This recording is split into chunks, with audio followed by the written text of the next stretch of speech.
YouTubers जो हैं, बहुत ऐसे यूट्यूबर जो हैं जो बहुत अच्छी पत्रकारिता कर रहे हैं, और बहुत सारे ऐसे यूट्यूबर आ गए हैं जो जिनको कोई समझ नहीं है, ना उन्होंने पत्रकारिता का कोई कोर्स किया है, ना उनको एथिक्स पता है, ना उनको नियम कानून पता है। अगर ठीक से उनकी जांच कर ली जाए तो आधे से ज़्यादा पत्रकारों पे कोई ना कोई जो है कानूनी धाराएं लग जाएंगी, या फिर उन्होंने किसी न किसी काम हो गए हैं। आपको पता होगा कि कई जो है जब अमेरिका ने इराक पे हमला किया था, वो भी एक फेक न्यूज़ से शुरुआत हुई थी। तो इस तरीके से बहुत सारा जो है फेक न्यूज़ बहुत छोटी सी चीज़ लगती है, लेकिन जब ये बढ़ जाती है ना, जब उसका असर जो होता है वो बहुत भयानक रूप से असर उसका रहता है। तो कई बार क्या आप जानते हैं 13 बार नेट के एग्जाम पास करने वाले और 6 बार जीआरएफ के एग्जाम पास करने वाले व्यक्ति के बारे में? यदि नहीं जानते हैं तो आज आपको हम मिलवाने जा रहे हैं देश के ऐसे लाल जो 13 बार नेट और 6 बार जीआरएफ का परीक्षा पास करने वाले हमारे साथ खुद मौजूद है। पहले तो स्वागत और अभिनंदन करता हूं रजनीश सिन्हा सर आपको। धन्यवाद, धन्यवाद विकास जी आपका। सर मुझे आश्चर्य लग रहा है कि आप क्या कर रहे हैं, आपको लगता है कि नहीं? नहीं, मुझे तो कुछ आश्चर्य और ये विशेष कुछ इसमें लगता नहीं है। ये आपको नहीं लगता सामान्य है? सी एक परीक्षा है जिसे मैं लगातार दे रहा हूँ, और लगातार क्योंकि पढ़ाई रही है तो क्वालिफाई भी हो जा रहा है।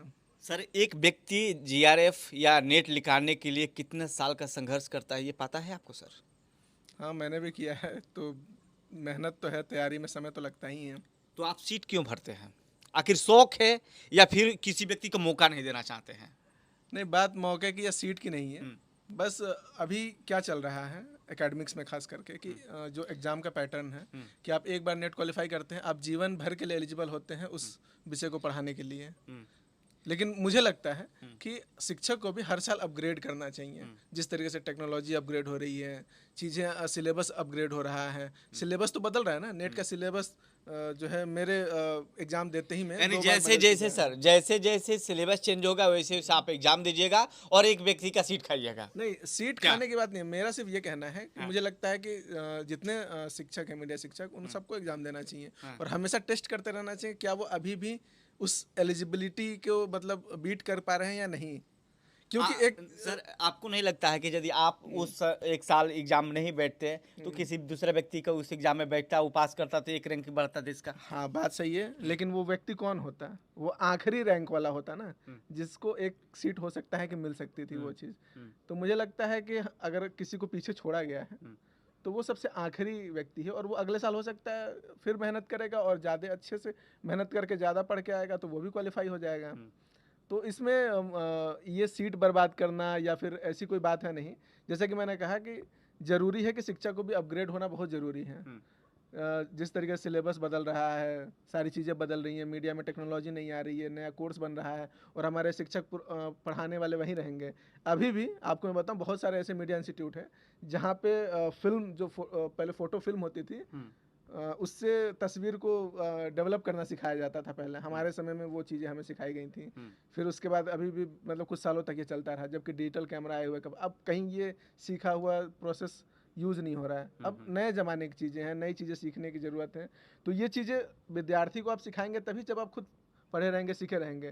हाँ, ये मैं नहीं कहता हूँ कि नेट ही एक उसका पैमाना है। बहुत सारे शिक्षक ऐसे हैं, बहुत अच्छे शिक्षक हैं, जो खुद रेगुलर बेसिस पे अपने ज्ञान को अपग्रेड करते रहते हैं। तो ये मेरा तरीका है कि मैं अपने ज्ञान को अपग्रेड करने के अलावा मैं चेक भी करता हूँ कि क्या मैं जो खुद को सोच रहा हूँ कि मैं अपग्रेड कर रहा हूँ, तो क्या वो जो अभी नेशनल एलिजिबिलिटी टेस्ट है जिसे नेट कहते हैं हम, उस लेवल का बन पाया है कि नहीं बन पाया है। आगे भी तैयारी है हाँ, आगे जगह भी जाम जरूर करने का? नहीं, जगह जाम करने की नहीं, लेकिन अगर आगे भी मुझे मतलब मैं प्रयास करूंगा कि हमेशा जब तक मैं दे पाऊँ एग्जाम देता रहूं लगातार। सर मैं हाथ जोड़ के विनती कर रहा हूँ कि और किसी लोग को मौका दीजिए सर।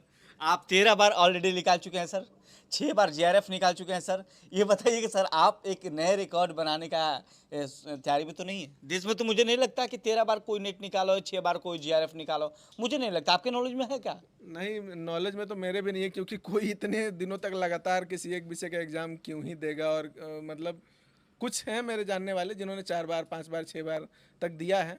कई लोग नेट का एग्जाम 13 बार नहीं दिया है। हाँ, ये है कि दिया तो ज़्यादा बार है, नहीं, लोगों जैसे ने जैसे क्वालिफाई नहीं किया सर है। जैसे ही आपका नाम का जिक्र हुआ मैंने गूगल पर खोल के सर्च करके मैंने देखा कि भाई सबसे ज़्यादा नेट का एग्जाम किसने दिया है। अभी तक उसका नाम ही नहीं दर्ज हुआ और आपका भी नाम नहीं आया, लेकिन आपने सर्टिफिकेट के माध्यम से लोगों को बता दिया कि हाँ भाई मैंने 6 बार 13 बार दिया हूँ। हाँ, दिया नहीं है, क्वालिफाई किया। दिया तो मैंने ज़्यादा बार है, 2 बार मैं क्वालिफाई नहीं कर पाया था शुरुआत वाले में। हाँ सर, सबसे बड़ी सवाल है कि डिजिटल मीडिया की एक क्रांति की होड़ मची हुई है और आपके पढ़ाए हुए कई बच्चे देश के प्रतिष्ठित न्यूज़ संस्थाओं में काम कर रहे हैं और आगे बढ़ने का उन लोगों को मौका भी मिला है। सर, मैं चाहूँगा कि जिस तरह से लगातार होड़ मची है पत्रकार बनने की, पत्रकार व्यक्ति कैसे बन सकता है? एक व्यक्ति अच्छे पत्रकार कैसे बन सकता है? देखिए, अच्छे पत्रकार बनने के लिए आपको जैसा कि है कि पत्रकारिता के जो भी कोर्सेज डिज़ाइन किए गए हैं, जो यूजीसी ने डिज़ाइन किया, जो सिलेबस है, उन सब चीज़ों को जो है अगर आप कोर्स करते हैं अच्छे से, और कोर्स के सिलेबस में वो सारी चीज़ें होती हैं। एक अच्छे पत्रकार को जो है एथिकल होना चाहिए, जो सबसे ज़रूरी चीज़ है कि एथिक्स के साथ वो काम करे अपने। तो अगर उन चीज़ों का वो इस्तेमाल करता है तो अच्छा पत्रकार है। तो कोर्स में वो सारी चीज़ें सिखाई जाती हैं। अभी जब से यूट्यूब का ज़माना आया है, कोई भी माइक लेके चलता है, स्टार्ट कर देता है, कोर्स किया नहीं है, बस पत्रकारिता का उनको लगता है कि पत्रकारिता का अलग जलवा है, पत्रकारों का अलग जलवा है, किसी से भी सवाल पूछ लो, किसी से भी कुछ भी पूछ लो, या फिर किसी को भी धमका दो। तो ये मतलब सर मुझे ये यूट्यूबर के आ जाने से, कई यूट्यूबर के आ जाने से पत्रकारिता की क्रेज गिरी है या बढ़ा है? देखिए, यूट्यूबर्स जो हैं, बहुत ऐसे यूट्यूबर जो हैं जो बहुत अच्छी पत्रकारिता कर रहे हैं, और बहुत सारे ऐसे यूट्यूबर आ गए हैं जो जिनको कोई समझ नहीं है, ना उन्होंने पत्रकारिता का कोई कोर्स किया है, ना उनको एथिक्स पता है, ना उनको नियम कानून पता है। अगर ठीक से उनकी जांच कर ली जाए तो आधे से ज़्यादा पत्रकारों पे कोई ना कोई जो है कानूनी धाराएं लग जाएंगी, या फिर उन्होंने किसी न किसी कानून को तोड़ा होगा, या आपको मतलब जो है सामान्यतः पता चल जाएगा या देखने को मिल जाएगा। तो ये कोर्स करने से बस ये फ़ायदा है, मुझे लगता है कि आपको नियम कानून सारे पता चल जाते हैं, एक प्रोसेस सिस्टम, जो भी एक सिस्टम होता है वो सारी चीज़ें पता होती है। तब आदमी अच्छे तरीके से, सही तरीके से जनता की बात जो है रख सकता है, या फिर उसको फैला सकता है या बता सकता है। आपने सर फेक न्यूज़ के बारे में भी रिसर्च किया है, उस तरह के कई आपने बात बताया कि मैंने फेक न्यूज़ पे भी काम किया। फेक न्यूज़ क्या होता है? उसका फैक्ट कैसे जांच किया जा सकता है, फेक न्यूज़ है या रियल न्यूज़ है? देखिए, अभी जो देश ही नहीं पूरी दुनिया की सबसे बड़ी समस्या है वो फेक न्यूज़ की ही है। और जैसे जैसे इंफॉर्मेशन टेक्नोलॉजी बढ़ती जा रही है, और उसी तरीके से इंफॉर्मेशन का महत्व बहुत तेज़ी से बढ़ रहा है। तो जिस तरीके से इंफॉर्मेशन जितना महत्वपूर्ण है, तो उसी तरीके से अगर इंफॉर्मेशन आपके पास गलत है, तो फिर सोचिए पूरी की पूरी आपको मतलब आप क्या ही कर रहे हैं इतने उसमें, आप पूरी तरीके से गलत चीज़ों के ऊपर निर्भर हो जाएंगे। तो इन्फॉर्मेशन एज कहा जाता है आज के समय में, और इन्फॉर्मेशन ही अगर गलत हो तो फिर दिक्कत है। और न्यूज़ जो है वो सही पता होना बहुत ज़रूरी है, क्योंकि अगर फेक न्यूज़ के कारण बहुत सारे हम लोगों ने केसेस देखे हैं, दंगे हुए हैं, मॉब लिंचिंग की घटनाएं हुई हैं, कई बार अराजकता फैल जाती है, इतना ज़्यादा माहौल ख़राब हो जाता है। बहुत सारे ऐसे कैसे बच्चा चोरी की घटनाएं होती थी, उसके बारे में फेक न्यूज़ फैलाया गया, और उनको लेकर के मॉब लिंचिंग की घटनाएं हुई, कई लोगों को अपनी जान गंवानी पड़ी फेक न्यूज़ की वजह से। फेक न्यूज़ की वजह से कई देशों पे हमले तक हो गए हैं। आपको पता होगा कि कई जो है, जब अमेरिका ने इराक पे हमला किया था, वो भी एक फ़ेक न्यूज़ से शुरुआत हुई थी।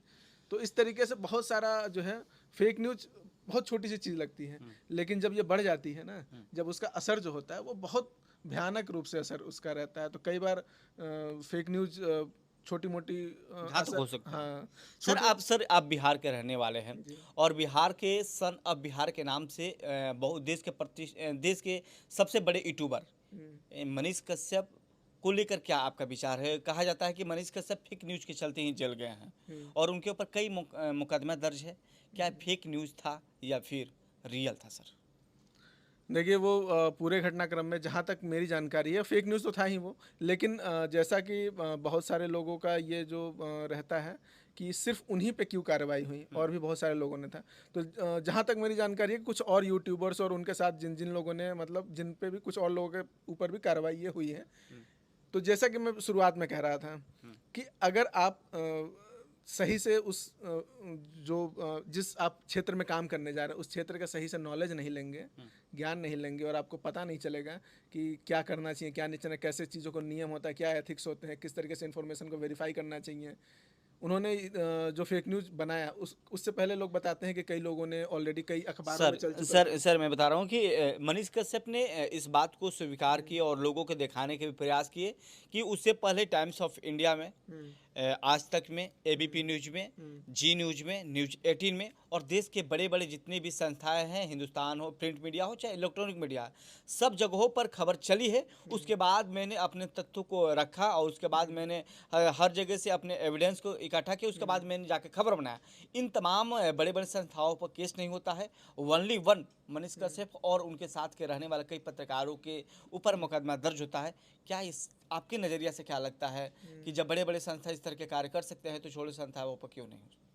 हाँ बिल्कुल, लेकिन जैसा कि मैंने कहा ना पहले ही कि अगर बड़े बड़े संस्थानों ने कोई गलती की है तो इससे किसी और को लाइसेंस नहीं मिल जाता है कि वही गलती वो भी दोहराते फिरें। अगर सब ऐसे ही करने लगे कि किसी चैनल ने, किसी बड़े न्यूज़ चैनल ने फेक न्यूज़ फैलाई है तो हम भी फैलाएंगे, किसी को लाइसेंस तो मिला नहीं है, आप फेक न्यूज़ फैलाएंगे। हाँ ये है कि पुलिस किस पे कार्रवाई करती है। कई बार पुलिस जो है वैसे मामलों में ध्यान नहीं देती है, नहीं पकड़ती है, और जब उनके पास कंप्लेन आती है तो वो उस पर कार्रवाई करती है। तो मुझे लगता है कि मनीष कश्यप के खिलाफ एफआईआर हुई, उन पर कार्रवाई हुई। मनीष कश्यप इन चैनलों के ऊपर भी एफआईआर करें, कुछ ना कुछ लीगल कार्रवाई तो होगी ही। तो तमाम मुद्दे पर हम बात कर रहे थे एक ऐसे शिक्षक जो हमारे जैसे कई वरिष्ठ पत्रकारों का जन्म दिए हैं और कई देश के प्रतिष्ठित संस्थाओं में आज काम कर रहे हैं और लोगों के अपना न्यूज़ दिखा रहे हैं, लोगों को समझा और बुझा रहे हैं कि ये घटनाएं होती है। और सबसे बड़ी बात है, बता दें कि बक्सर जिला के रहने वाले बिहार के एक ऐसे लाल है जो लगातार कई रिकॉर्ड बनाए हैं। मैंने बताया कि 13 बार नेट और 6 बार जीआरएफ निकालने वाले ऐसे हमारे साथ खड़े रंजीत सर थे जो बिहार के रहने वाले हैं, बक्सर के रहने वाले हैं और दिल्ली में रह के एक पत्रकारिता के लोहा मनवाने वाले व्यक्ति हैं। फिर से एक बार स्वागत और अभिनंदन करता हूं सर नेशनल मीडिया एनएम में। धन्यवाद, धन्यवाद भाई साहब।